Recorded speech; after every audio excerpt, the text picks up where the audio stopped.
I would like to know how to use automation items in Reaper. How do you create an automation item? What can they be used for? Thanks. That'd be Scott, right? Would that be good? Scott, Derek, all of them.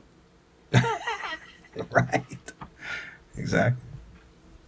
I think we lost. I can start explaining what they are, and then maybe one of you can demonstrate. Maybe so. Automation item is, let's say you have a set of envelope points on a track. Let's say some volume changes, some curve that you're creating, and you want all of those points to be part of one item that you can then move and copy and paste somewhere else.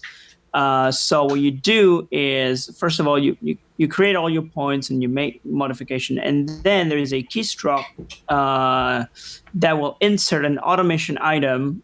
And so you select your points and you hit that keystroke and you have the automation item inserted, and then you treat it as an item. So basically, when you select an envelope with the action that navigates between previous and next envelope, and then you do control left and right arrow, you're navigating the automation items that are on that envelope. So the control left and right arrow by default will navigate between audio items or MIDI items on the track.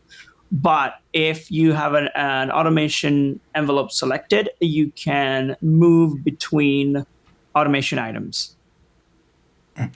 Hey, let me. And just to reiterate what Gianluca said, once envelope points, like changes to a mix, volume, or panning, or any parameter of any plugin can be mapped to an envelope very easily.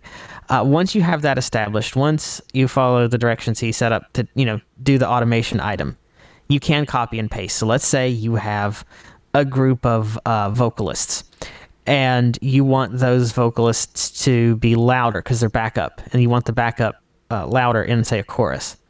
And the chorus, each time it is in your song, is the same length. You could make an automation item that will do the volume change to bring in the chorus and then duck the backups down outside of the chorus. And then instead of doing that for each instance of it, you just copy that and just paste across every time there's a chorus. Just paste, done. The craziest thing I've seen somebody do with automation items is a guy by the name of Tor.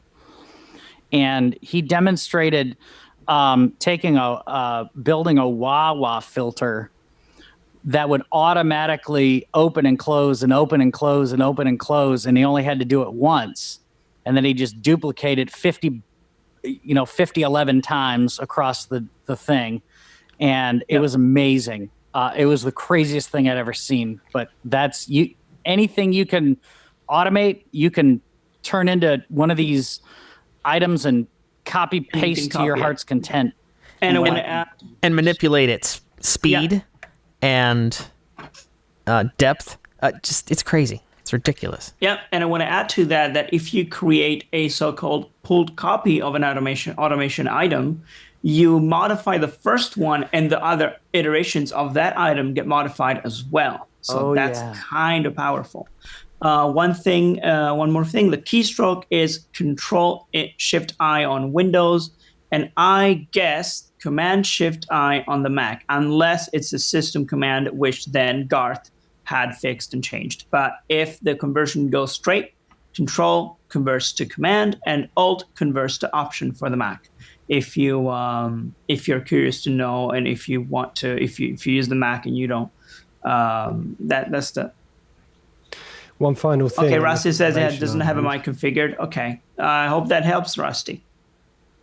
One last thing on automation items. If you're trying to move between them and you find that it's not behaving how you would expect it to, chances are it's probably not you. There's a long-standing bug in Asara that we're still trying to figure out with navigating between them.